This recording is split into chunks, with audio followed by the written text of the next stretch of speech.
Hello বন্ধুরা, সকলকে আমার নতুন একটি ভিডিওতে স্বাগত জানাই। তো সবাই কেমন আছো? আশা করি সবাই খুব ভালো।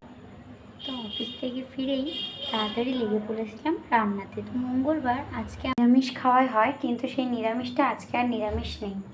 তো যাই হোক, কেন নেই সেটা পরে বলছি। তো আজকে রাত্রে রান্না করেছি আমি পটল আলু দিয়ে একদম গা মাখা একটা তরকারি।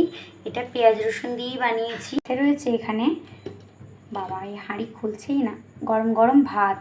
দেখতে পাচ্ছ ভাপ বেরোচ্ছে। মঙ্গলবার নিরামিষ হওয়ার পরেও আমরা নিরামিষ আজকে কেন খাচ্ছি না, তার কারণ হচ্ছে এটা হচ্ছে ভেটকি মাছের কাঁটা কাঁটা চচ্চড়ি। এটা আমার ভাই বানিয়েছে, ভাই বানিয়ে দিয়েছে আমাকে। তো এই কারণেই আজকে আমাদের নিরামিষ খাওয়াটা তো আর হচ্ছে না।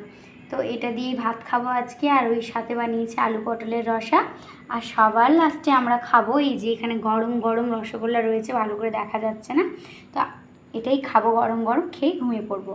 তো চলো বন্ধুরা, দেখা হবে আবার তোমাদের সাথে পরে একটা ভিডিওতে। ততক্ষণে যেন টাটা, গুড নাইট, সবাই ভালো থেকো, সুস্থ থেকো।